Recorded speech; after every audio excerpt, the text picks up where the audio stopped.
मिठाई बांटो, मोहल्ला गांव जवार मिठाई बांटो। तो मान गया।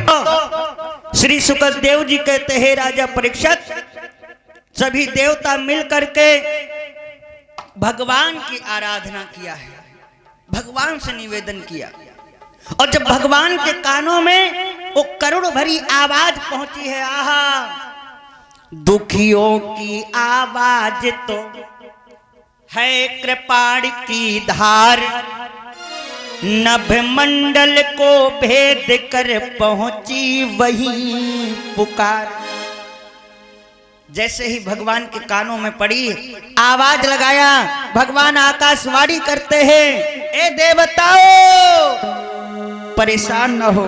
आकाशवाणी किया, देवताओं हे मैया गैया अब रुदन न कर, तेरे पाप भार को हरण करने के लिए मैं स्वयं आऊंगा, लेकिन हे देवताओं तुमको भी एक काम करना होगा।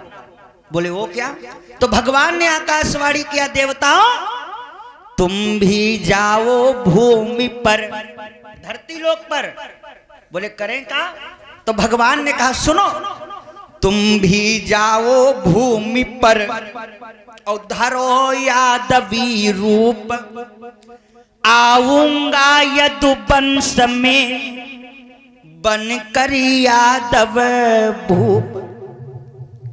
देवताओं से कहा जाओ यादव वंश में, यादव कुल में अपने अपने पसंद के मम्मी पापा चुन लो, सब कोई जन्म लो, सब कोई ब्रजमंडल में। अब सब चले देवता, भगवान ने जो आकाशवाणी किया, सब अपना अपना काम करना प्रारंभ किया। इधर कंस की एक चचेरी बहन थी जिसका नाम था देवकी। देवकी का विवाह उग्रसेन के साथ में, देवकी का विवाह वसुदेव जी के साथ में देवक ने किया है। भक्तों, देवकी और वसुदेव का जब विवाह हुआ, इधर कंस कहने लगा मैं अपनी बहन को छोड़ने के लिए जाऊंगा। कंस अपनी बहन को बड़ा हित करता था। आगे आगे रथ है बहनोई साहब का, पीछे से रथ है भोजराज कंस का। रथ चला, मथुरा के बाहर ही जैसे रथ पहुंचा है, देवताओं ने एक आकाशवाणी किया, ऐ कंस ठहर जा, ठहर जा। कंस ने कोई गौर नहीं किया, और जब कंस ने कोई गौर नहीं किया, थोड़ा और आगे बढ़ा, दोबारा से एक आकाशवाणी हुई, कंस मेरी बात को सुन, ठहर जा, ठहर जा। आवाज आई क्या?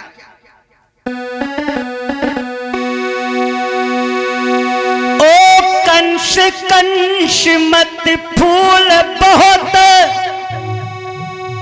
ये फूल फूल कुम्हलाएगा,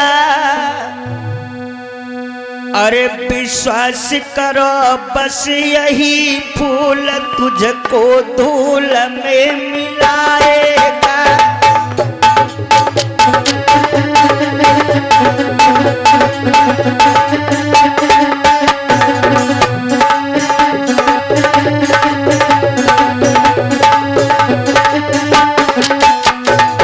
कंस, शायद है कि तेरे को एक बात नहीं मालूम, कान खोल के सुन।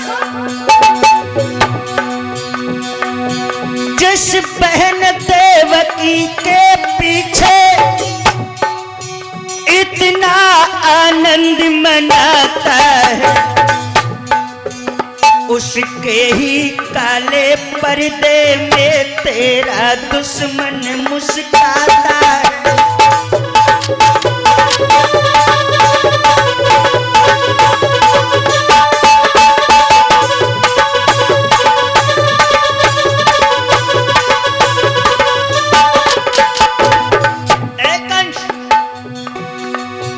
इसके 8वें गर्भ वाला देवों का मन बढ़ाएगा,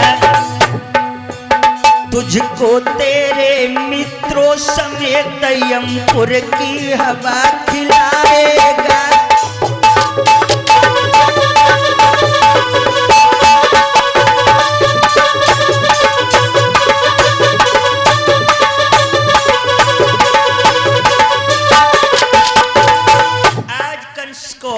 समझा करके देवताओं ने आकाशवाणी किया, ए कंस, जिस बहन को लेकर के तू इतना खुश है, इतना आनंदित है, शायद है कि तेरे को एक बात नहीं मालूम, इसी देवकी के गर्भ से जो इसकी 8वीं संतान होगी वो तेरा काल होगा, काल होगा, काल होगा। कंस ने लगाम को खींच लिया। दोस्तों, उस सभा में एकदम से सन्नाटा सा छा गया और जब सन्नाटा सा छाया एकदम से भोजराज कंस रथ से नीचे को कूद पड़ा। थोड़ी देर के लिए खड़ा हुआ, सोचने लगा क्या करूं, मेरी ही बहन के गर्भ से मेरा काल आने वाला है, करूं तो क्या करूं। दिमाग में एक बात आई, मैं ऐसा वृक्ष नहीं चाहता कि हमारे लिए आगे चल करके कांटों का रास्ता बना। जब देवकी नहीं रहेगी तो इससे संतान कहां होगी। आगे बढ़ा, जिस रथ में देवकी और वसुदेव सवार थे, जा करके देवकी के बालों को पकड़ा है। भक्तों, बाल पकड़ कर जो ही झटका लगाया, एकदम से देवकी चीख करके रोने लगी।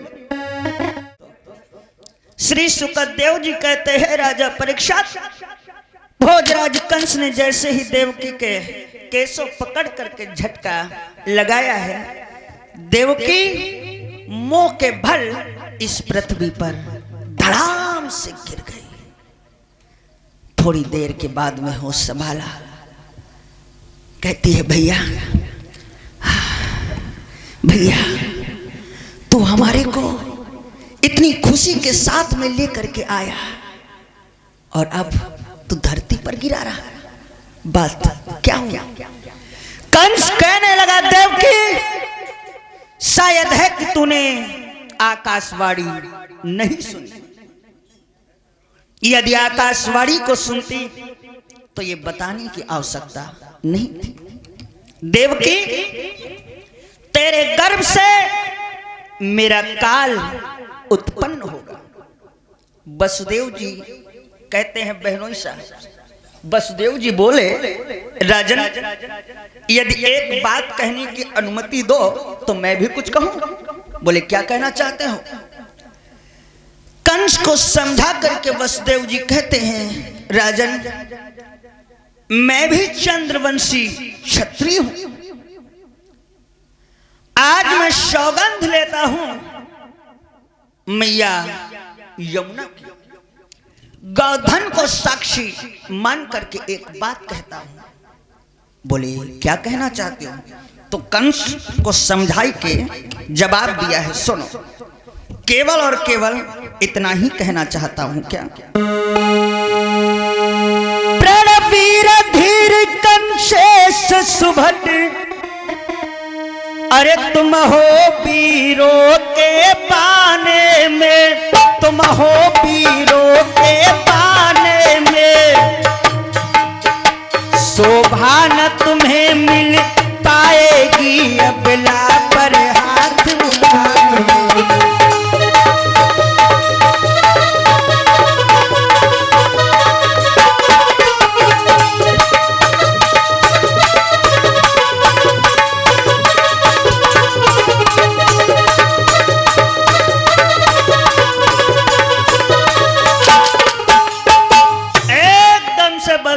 बोले, राजन, तुम वीर हो और वीर को एक स्त्री के ऊपर हाथ उठाने में शोभा कहां मिलती है। एक बात हमारी सुनो। क्या। मैं भी प्रण पूर्वक कहता हूं, क्या, अब मोह विसर्जन कर दूंगा, हम मोह विसर्जन कर दूंगा, इससे जितनी संतति होगी तो तुम्हें समर्पित कर दूंगा।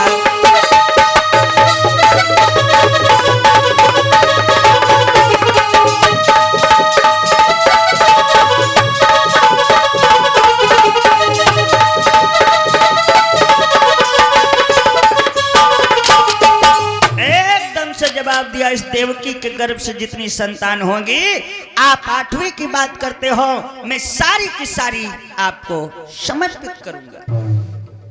इस बात के ऊपर कंस ने कहा ठीक है, मैं देवकी को मारूंगा नहीं, लेकिन अब तुम मथुरा से बाहर जा भी नहीं सकते। भक्तों, उसी मथुरा में एक महल में देवकी और वसुदेव को रखा गया। धीरे धीरे धीरे धीरे समय बीता। श्री सुखदेव जी कहते हैं, राजन 3 वर्षों के बाद में देवकी ने प्रथम पुत्र को जन्म दे दिया। और जैसे ही प्रथम पुत्र को जन्म दिया है तो वसुदेव जी कहते हैं, देवी ये हमारा तुम्हारा पुत्र नहीं है, ये तो राजा कंस का दावेदार है, लाओ इसे मेरे को दे दो। अब उस बालक को लेकर के कंस के दरबार को वसुदेव जी चले। जरा आप लोग विचार करो, कैसा पिता होगा जो अपने ही पुत्र को मौत के घाट उतारने के लिए ले चला।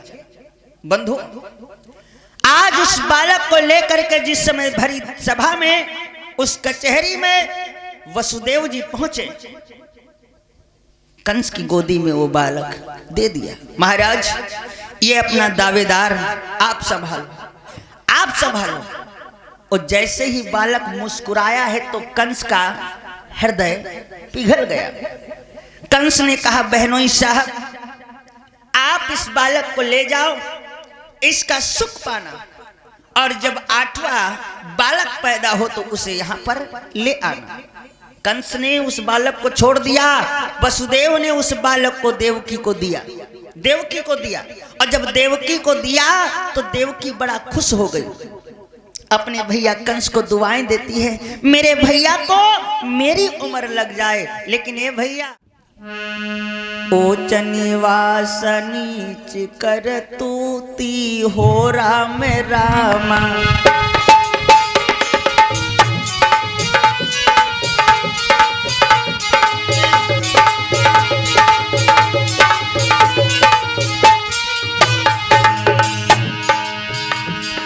हो राम रामा, हो राम रामा, हो राम रामा।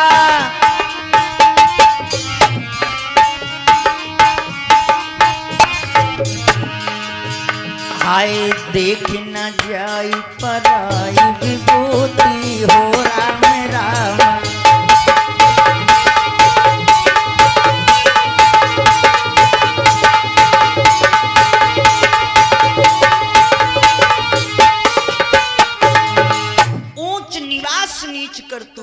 भक्तों, देवताओं को ये बात अच्छी नहीं लगी। देवताओं ने तुरंत नारद बाबा को बुलवाया।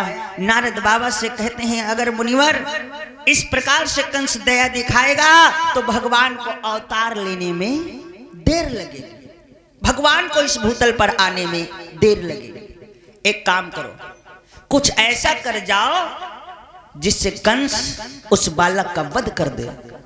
नारद बाबा चल पड़े। नारद बाबा को तो जानते हो, जिधर चलेंगे, जिस गली से चलेंगे तो नारायण करते हुए नारद बाबा भोजराज कंस के दरबार में आए।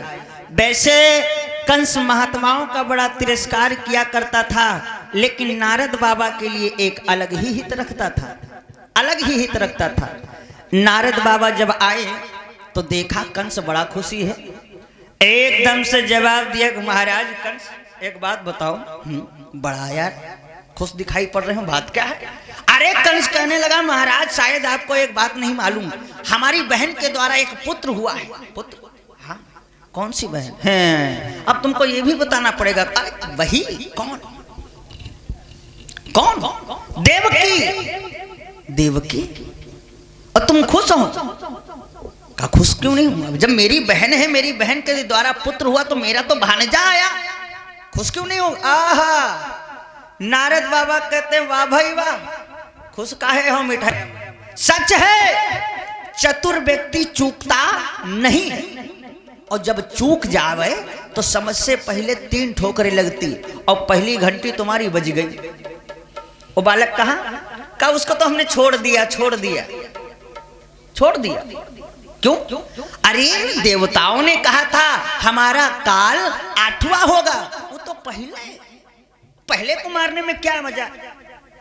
कंस कहते हैं महाराज सही है, विनाश काले विपरीत बुद्धि। जब व्यक्ति का विनाश नजदीक आता है तो बुद्धि काम करना बंद कर देती है। एक पुष्प उठाया, जिस पुष्प में 8 पंखुड़ियां हैं। कहा राजन आप इस पुष्प को गिनो, इसकी पंखुड़ियों को गिनो।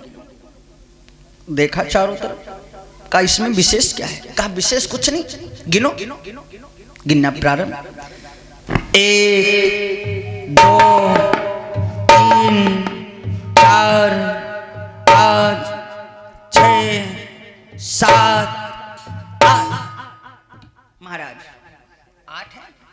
8 है। हाँ। कहा अब इन्हीं पंखुड़ियों को थोड़ा सा उल्टा करके गिनो। उल्टा गिनो मतलब गिनो, मतलब बाद में। कंस ने ठीक उसी प्रकार से कार्य किया। 8 7 6 5 4 3 2।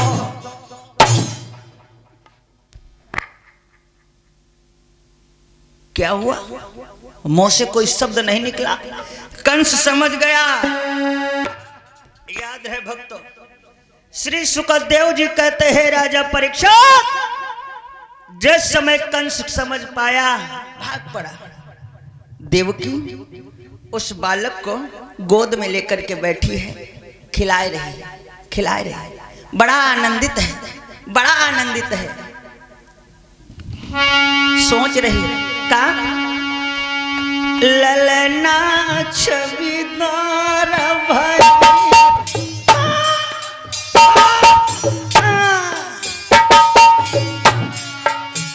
ललना छविदार भयोरी, ललना छविदार